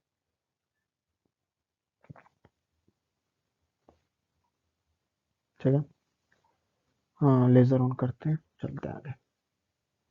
सो as per the provision such bill is needed to be passed by the both the houses, दोनों हाउस से पास होना चाहिए सेपरेटली, बाय एब्सोल्यूट और स्पेशल मेजोरिटी। ये क्या होती हैं ये आप जाके क्लास में देख लीजिए, depending on the nature of amendment. अब देखिए हमारे कॉन्स्टिट्यूशन में एक फेडरलिज्म की व्यवस्था है। ठीक है, फेडरलिज्म की व्यवस्था में 2 बातें कॉन्स्टिट्यूशन के अमेंडमेंट के संदर्भ में समझिए, क्या चीजें हैं। देखिए आप पहले फेडरलिज्म F और प्लस जोड़ दीजिए कॉन्स्टिट्यूशनल अमेंडमेंट को, कैब को। अगर आप फेडरलिज्म के चश्मे से कॉन्स्टिट्यूशनल अमेंडमेंट बिल को देखेंगे तो आपको 2 चीजें डिफरेंट मिलेंगी। पहला, जो स्टेट लेजिस्लेचर है, ठीक है, वो इस रिगार्डिंग कुछ नहीं कर सकते। उनको कॉन्स्टिट्यूशन में एक लाइन, एक शब्द, एक पन्ना, एक कुछ भी बदलने का पावर नहीं है। केवल और केवल कौन करेगा? Union parliament. ठीक है, यानी जो हमारी पार्लियामेंट है वही कर सकती है। और दूसरी चीज क्या है कि ये सेपरेटली पास होना चाहिए दोनों हाउसों से। तो ऐसा नहीं हो सकता है कि अगर एक हाउस के पास ज्यादा पावर है तो वो केवल लोकसभा से पास करा ले और राज्यसभा में डेडलॉक के, देखो मैंने आपको बताया था जब आप जॉइंट सीटिंग पढ़ेंगे तो दूसरा हाउस में अगर डेडलॉक हो गया और लोकसभा में किसी के पास मेजोरिटी है तो वो जॉइंट सीटिंग के खेल में जीत जाएगा। इसीलिए कि जो मनचाही परिवर्तन है, जो बहुमत सरकार है वो अपने मनचाहे परिवर्तन ना कर पाए कॉन्स्टिट्यूशन में, इसीलिए यहाँ पर डेडलॉक की व्यवस्था नहीं करी गई। यहाँ पर सेपरेटली है, सितंबर नहीं है, ठीक है, ये सेपरेटली है, ये वाला सेपरेटली जो यहाँ लिखा है। ठीक है, आपको सेपरेटली पास कराना पड़ेगा दोनों हाउसेस से। अब नेचर क्या है इस चीज में, तीसरी बात है। अब देखिए आपको दो बातें समझ आई। तीसरा, फेडरलिज्म के संदर्भ में एक और बात, हमने समझा था कि हमारे कॉन्स्टिट्यूशन में फेडरलिज्म के कारण एक डिवीजन ऑफ पावर का कंसेप्ट है। अब इसमें चीजें बांट दी गई तीन लिस्ट में। ठीक है, क्या क्या बची भैया? देखिए, यूनियन लिस्ट है, एक स्टेट लिस्ट है और एक कंकरेंट लिस्ट है। ये सब्जेक्ट जिनसे यूनियन गवर्नमेंट रिलेटेड है, स्टेट गवर्नमेंट रिलेटेड है और ये दोनों के हैं। अब कोई चीज यहाँ चेंज करना है, जैसे कि एक एग्जांपल मैं मानता हूँ, पुलिस। दिल्ली को छोड़कर बाकी सब क्षेत्रों में जो पुलिस है वो राज्य सरकार के अंतर्गत आती है। अब राज्य सरकार ही इसके रिगार्डिंग एक्ट बनाती है, इन जर्नली नियम बनाती है। सेम ऐसे ही लैंड, लैंड जो होता है वो स्टेट के अंतर्गत आता है, तो सरकार इस रिगार्डिंग नियम बनाती है और जो स्टेट की सरकार होती है वो इस रिगार्डिंग नियम बनाती है। अब मान लीजिए यूनियन गवर्नमेंट कोई ऐसा नियम लाना चाहे जो कि स्टेट के इन दो चीजों को, पुलिस को, लैंड को या कोई और अन्य विषय को प्रभावित करता हो, तो ऐसे केस में स्टेट का तो कोई से है ही नहीं, क्योंकि स्टेट तो ऐसा चीज कर ही नहीं सकता कि मान लीजिए आज कोई, कल को कोई सरकार आई वो चेंज करके चली गई, तो ऐसा ना हो कि भाई परसों जाकर स्टेट लेजिस्लेचर अपने अनुसार उसको चेंज कर ले। उसके पास तो पावर है ही नहीं, क्योंकि एक बार कॉन्स्टिट्यूशन चेंज हो गया तो उसके बाद आपको फिर से किसी ना किसी यूनियन गवर्नमेंट की आशा पर बैठे रहना होगा कि अगर वो सब सही करेगी तो करेगी। इसीलिए इस संदर्भ में दो प्रोविजन रखे गए। एक प्रोविजन को हम कहते हैं ऐसा कॉन्स्टिट्यूशनल अमेंडमेंट जहां पर जो फेडरल स्ट्रक्चर है उसको कोई इफेक्ट नहीं पड़ता है, यानी कि ऐसा कॉन्स्टिट्यूशनल अमेंडमेंट जिससे फेडरलिज्म का कोई लेना देना नहीं है, यानी ऐसा सब्जेक्ट हो सकता है जो यूनियन गवर्नमेंट से डायरेक्ट रिलेटेड हो। और दूसरा है जहां पर फेडरलिज्म से आपको लेना देना पड़ता है, बिल्कुल है। और इस केस में एक अलग मेजोरिटी चाहिए, इस केस में अलग मेजोरिटी चाहिए। ठीक है, तो ये एक डिफरेंस और है कॉन्स्टिट्यूशन अमेंडमेंट के संदर्भ में। ठीक है, होप कि आपको ये चीजें समझ आई। तो यही बात ये फर्स्ट लाइन कह रहा है कि यही सारी बात इसने कही, एक बार मिटा के मैं आपको फिर समझा देता हूं।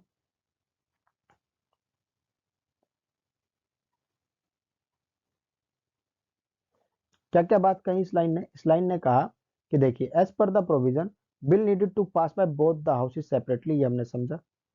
ठीक है, बाय एब्सोल्यूट या special majority depending on the nature of amendment. अब अमेंडमेंट के दो नेचर मैंने आपको बताए कौन कौन से थे, कि या तो वो फेडरल स्ट्रक्चर को प्रभावित करता है, ठीक है, और या फिर वो ऐसा नहीं करता। ये दो आपके सामने नेचर, क्लियर। और इस आधार पर आप एब्सोल्यूट मेजोरिटी और स्पेशल मेजोरिटी का डिसीजन लेंगे। स्पेशल मेजोरिटी का भी जो सबसे हार्ड रूप है वो भी इसी नेचर पर आता है कि अगर फेडरलिज्म को इफेक्ट करता है तो, क्लियर। एब्सोल्यूट मेजोरिटी का मतलब है 50% प्लस वन, यानी 50% ज्यादा, वो भी टोटल स्ट्रेंथ का। ठीक है, यानी जितनी जनसंख्या है उसकी, लोकसभा में 545 का आधे से एक ज्यादा और राज्यसभा में आधे से एक ज्यादा, यानी राज्यसभा केस में 250 का आधा 125 126 होना चाहिए और लोकसभा के केस में 273 होना चाहिए। इसे कहते हैं एब्सोल्यूट मेजोरिटी। ये डिफरेंट होती है सिंपल मेजोरिटी से। ठीक है, और स्पेशल मेजोरिटी जिसमें 2/3 of present and voting member चाहिए होता है। पर कॉन्स्टिट्यूशनल अमेंडमेंट के संदर्भ में इसमें 368 आर्टिकल एक चीज और जोड़ता है। ठीक है, वो क्या जोड़ता है कि वो इसके संदर्भ में कहता है कि इस चीज को ये जो 2/3 मेंबर जो वोट कर रहे हैं प्रेजेंट एंड वोटिंग, इसको सपोर्ट होना चाहिए किसका? 50% of total strength, 50% +1 of total strength. ठीक है, टोटल स्ट्रेंथ। तो टोटल स्ट्रेंथ के हमने पढ़ा, देखो यही सेम प्रोविजन तो है, यानी एब्सोल्यूट मेजोरिटी। क्लियर? तो एक तरीके से अगर हम कह सकते हैं कि दरअसल आपको कॉन्स्टिट्यूशन अमेंडमेंट करने के लिए दोनों मेजोरिटी चाहिए होती है। दोनों मेजोरिटी कैसे? कि आपको आर्टिकल 368 के तहत, ये मिट गया, यहाँ लिख लेते हैं, 368 के तहत प्रोविजन क्या है कि आपको पहले तो 2/3 का वोट चाहिए। ठीक है, तो आपको स्पेशल मेजोरिटी चाहिए। ठीक है, हम यहाँ 1 2 लिख लेते हैं इसको एक बार, ये 1 मान लीजिए, ये 2 मान लीजिए, तो यानी कि ये कंडीशन 2 हो गई। ठीक है, और ये जो स्पेशल मेजोरिटी है, ये हर कंडीशन में एब्सोल्यूट मेजोरिटी से ज्यादा होनी चाहिए, यानी कि supported by more than 50% +1, more than 50% plus. इस लाइन को अगर आप पढ़ेंगे कॉन्स्टिट्यूशन में जाकर, इस अमेंडमेंट की लाइन को, तो ये कहता है, ये क्या आ गया, एक सेकंड इसको डिलीट करके फिर समझाता हूँ। अगर आप कॉन्स्टिट्यूशन की लाइन को जाकर पढ़ेंगे तो वो इन दोनों को कंबाइंड करता है, एब्सोल्यूट मेजोरिटी और स्पेशल मेजोरिटी को, और वो वहां पर प्रोविजन मेंशन करता है कि स्पेशल मेजोरिटी यानी कि 2/3 majority of present and voting member supported by more than 50% of total strength of house. यानी कि इसको एक एग्जांपल से आप समझिए, जो मैंने पिछली क्लास में ही लिया था, कि मान लीजिए कि लोकसभा से बिल पास हो रहा है और 545 लोग हैं। ठीक है, 545 हैं, इसमें से 45 जो हैं वो चाय वाय पीने गए हुए हैं, तो वो एबसेंट है, और 100 को वोट देने का अधिकारी नहीं है। 100 से इस बार कुछ चेंज कर लीजिए,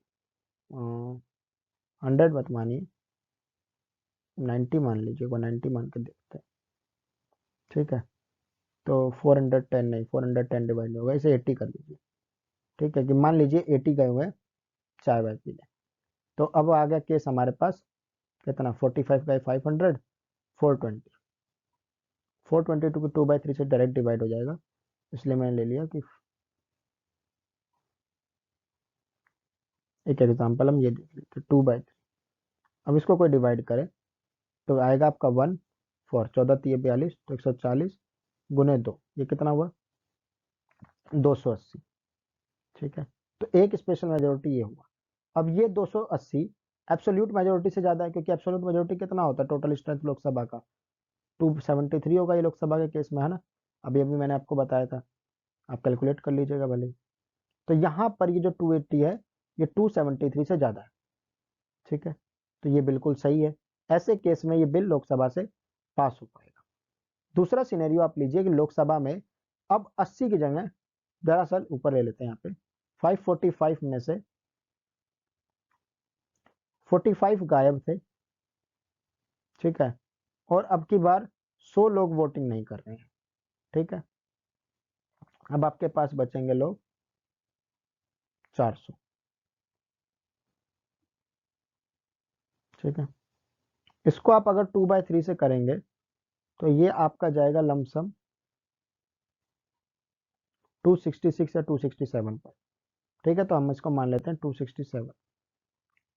ठीक है, अब इस केस में ये जो 267 है, ये कम है किससे, 273 से, है ना।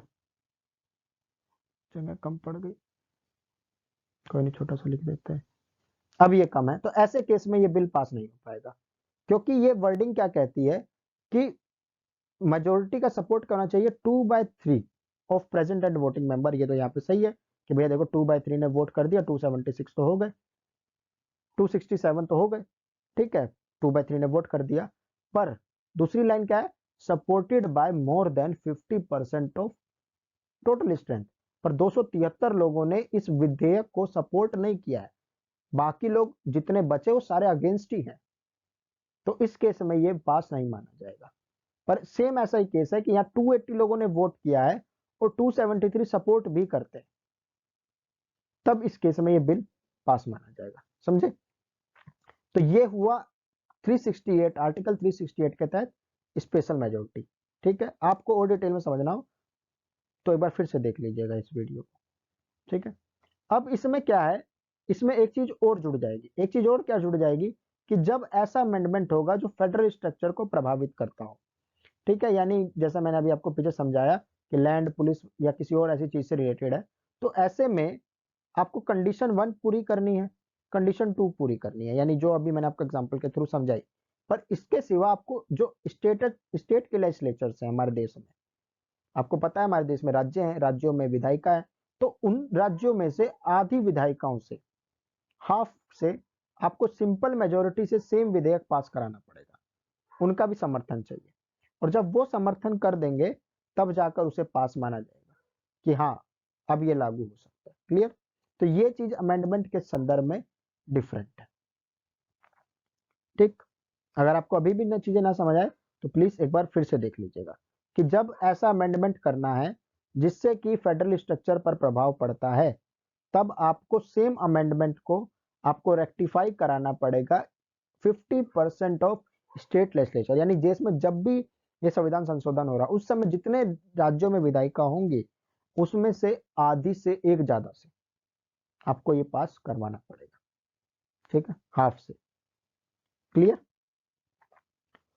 तो अब ये चीज आपको समझ आई। मेजोरिटी मैंने आपको बताया था कॉन्स्टिट्यूशन अमेंडमेंट के संदर्भ में तीन बातें डिफरेंट है। वोटिंग, वोटिंग मैंने आपको समझाया कि किस प्रकार से यहाँ एक डिफरेंट टाइप की मेजोरिटी चाहिए, बाकी सब बिल से, ऑर्डिनरी, मनी और फाइनेंस के संदर्भ से इसमें एक अलग टाइप की मेजोरिटी चाहिए।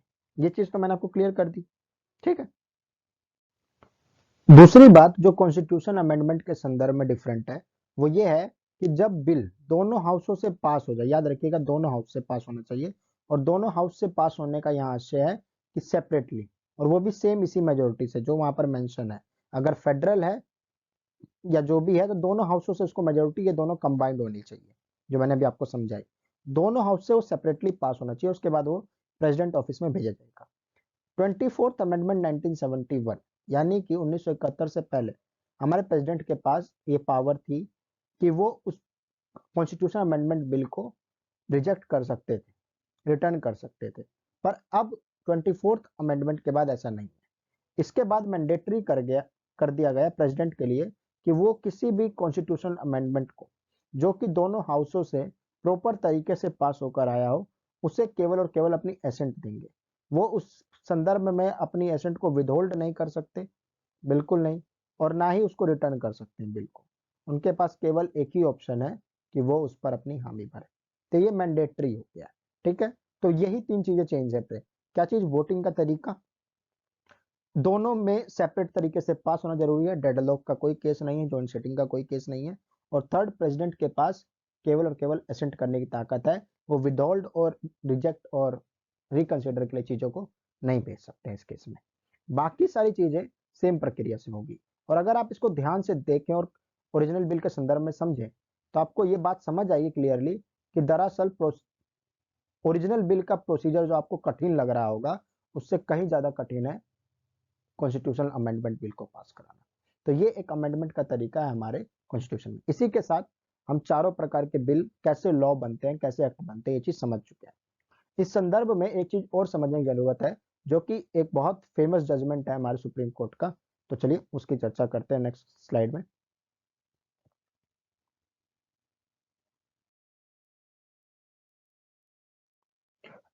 हमारे जो कॉन्स्टिट्यूशन है उसने कॉन्स्टिट्यूशन का जो गार्जियन है वो बनाया सुप्रीम कोर्ट को।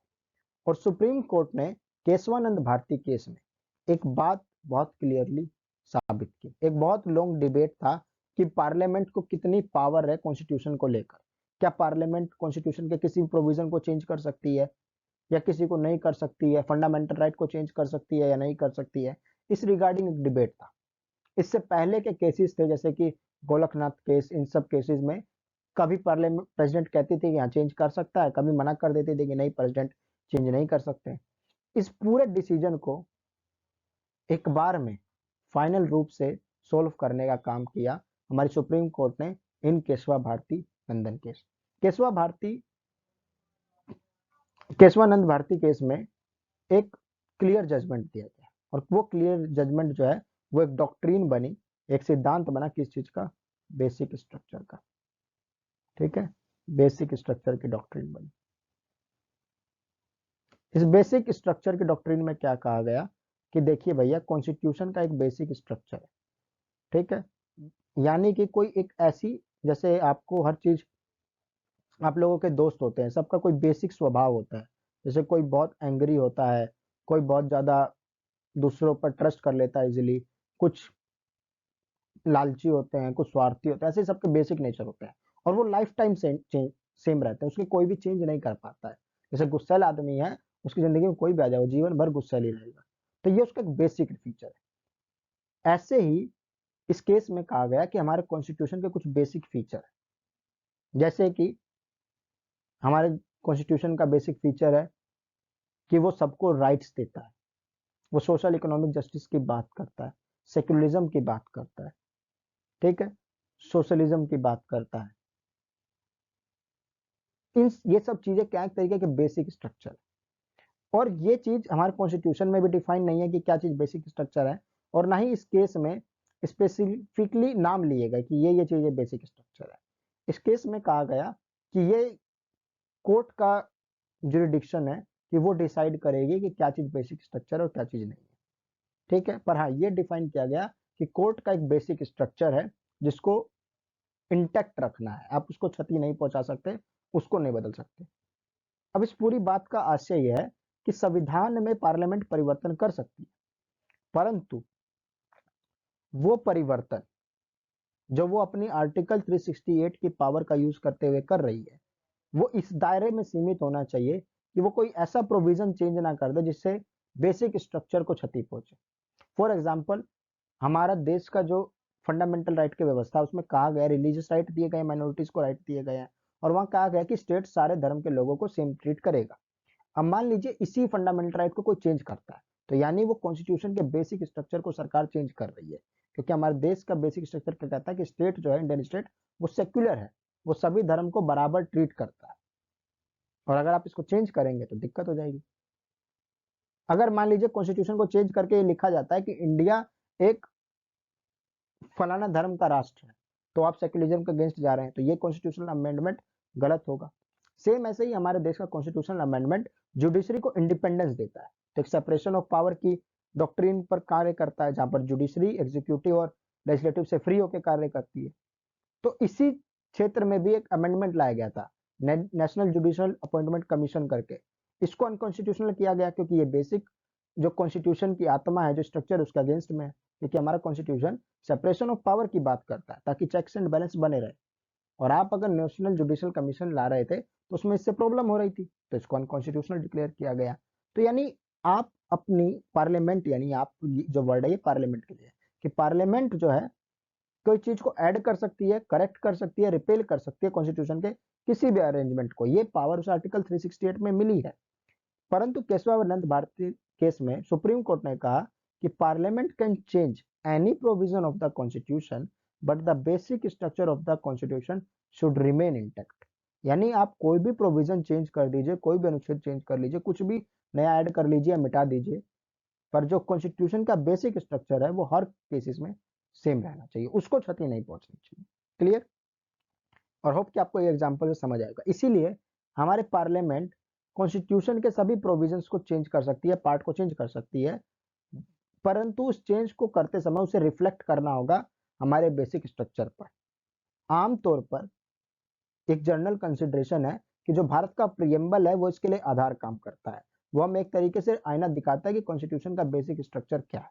परंतु ये याद रखिएगा, मैं ऐसा नहीं कह रहा हूं कि आपका प्रियम्बल बेसिक स्ट्रक्चर है, वो एक तरीके से रिफ्लेक्ट करता है बेसिक स्ट्रक्चर को, पर बेसिक स्ट्रक्चर में क्या क्या चीज शामिल है, क्या नहीं है, ये क्लियर कट डिफाइन नहीं है। ये जुडिशरी की, सुप्रीम कोर्ट की अपनी डिस्क्रिशनल पावर है कि वो डिफाइन करेगी कि ये चीज बेसिक स्ट्रक्चर है या नहीं। क्लियर? होप कि आपको चीजें समझ आई। सो अब इस पूरे डिस्कशन को, जो यूनिट फर्स्ट का पूरा डिस्कशन हमने यहाँ तक किया है, जिसमें हमने पूरे लॉ मेकिंग प्रोसीजर को समझा और बाकी सारे समझाते समझी, इसको आज हम कंक्लूड करते हैं। आज ये सेशन थोड़ा बड़ा हुआ है ताकि हम इस क्लास को यहीं पर कंक्लूड कर सकें। ठीक है, हमने पूरे प्रोसीजर में डिटेल से समझा कि वाकई में ही इंडिया में लेजिस्लेशन का जो प्रोसेस है, जो कानून बनाने का प्रक्रिया है, ये बहुत बड़ा है, बहुत विशाल है। ये 4 मिनट 10 मिनट में पास नहीं हो सकता कोई बिल। ये वाकई में बड़ा है। अगर बाय वर्ड लिटरल सेंस में, ट्रू स्पिरिट में आप अगर एक लॉ बनाना चाहते हैं तो उसके लिए काफी पापड़ बेलने पड़ेंगे। ऐसे चुटकी बजाते ही आपसे बिल पास नहीं हो सकता। जैसा कि इस गवर्नमेंट अपनी पावर का मिसयूज करते हुए करती है, आज की सरकार करती है, पहले की भी करती, सब करते हैं। ठीक है, power corrupt, absolute power corrupt absolutely. तो पावर सबको करप्ट करता है, तो वो करते हैं। पर एक्चुअल में बिल मेकिंग, बिल को लॉ बनाने का जो प्रोसेस है, वो बहुत डिटेल्ड है, बहुत लंबा है। इस चीज को हमने समझा। हमने समझा कि हमारे जो पार्लियामेंट है, उसमें जनता की इच्छा रिफ्लेक्ट करती है। ठीक है, और इसीलिए एज अ कंक्लूजन हम ये कह सकते हैं कि पार्लियामेंट एक ऐसी बॉडी है जिससे हम ये आशा करते हैं कि वो हमारी इच्छाओं को रिफ्लेक्ट करेगी और उसी के अनुसार कार्य करेगी, रूल और रेगुलेशन बनाएगी। और इस चीज की आशा करते हुए हमारे देश का कॉन्स्टिट्यूशन सिर्फ लेजिस्लेटिव बॉडी को ही इस रिगार्डिंग में पावर देता है। ठीक है, और इस पावर का वो यूज करके रूल रेगुलेशंस बना सकते हैं। इस पूरे प्रोसेस में केवल पार्लियामेंट दैनिक अपने आप काम नहीं करती है। पार्लियामेंट्री कमेटीज एक इंस्ट्रूमेंट की तरह एक इंपॉर्टेंट भूमिका निभाती है इस गोल को अचीव करने में और इस कार्य को फंक्शनिंग करने में। इस बात से एक चीज आप याद रखिएगा कि पार्लियामेंट्री कमेटी का इस पूरे लॉ मेकिंग प्रोसेस में क्या भूमिका होती है। इसको हम समझेंगे यूनिट थर्ड के डिस्कशन में, जब हम डिस्कस करेंगे कि पार्लियामेंट्री कमेटीज क्या होती है। उस समय हम समझेंगे कि लॉ मेकिंग प्रोसेस में पार्लियामेंट्री कमेटी किस प्रकार से भूमिका निभाती है। क्लियर है? तो एज अ कंक्लूजन हम कह सकते हैं कि हाँ, ये पार्लियामेंट का एक बहुत लेबोरियस काम है, बहुत ही डिटेल्ड काम है, बहुत ही थका देने वाला प्रोसेस है, और ये जरूरी है क्योंकि हमारे देश की डेमोक्रेसी को अगर सर्वाइव रखना उतने समय तक, तो हमें ये इंश्योर करना पड़ेगा कि कोई भी सरकार मन मर्जियां कानून ना बना पाए, ना ही मन मर्जी के अनुसार कानून को चेंज कर पाए। एक स्टेबिलिटी चाहिए होगी, और रूल ऑफ लॉ को बनाए रखने के लिए एक प्रोविजन है कि रूल जो है कम से कम कुछ समय तक लागू रहे। ये नहीं कि सुबह 12 बजे बना और रात के 4 बजे बदल गया, फिर 4 बजे बना और सुबह 2 बजे बदल गया। इस तरीके की व्यवस्था चलेगी तो इसे आप रूल ऑफ लॉ नहीं कह सकते। ऑर्डर एंड स्टेबिलिटी बनाए रखना, ये एक पहला और प्रमुख दायित्व है रूल ऑफ लॉ का, और इसीलिए इस प्रोसेस को इतना डिटेल्ड बनाया गया ताकि it will take some time. अगर कोई गलत कर रहा हो तो उसकी आत्मा जाग जाए इस दौरान। ठीक है, और एक ये डिटेल प्रोसीजर है ताकि हर एक लूप होल को निकाल कर उसका यूज ना करे। उस चीज को डिटेल में एक्सप्लेन करते हुए हमारे कॉन्स्टिट्यूशन मेकर्स ने इस पूरे प्रोविजन को लिखा है।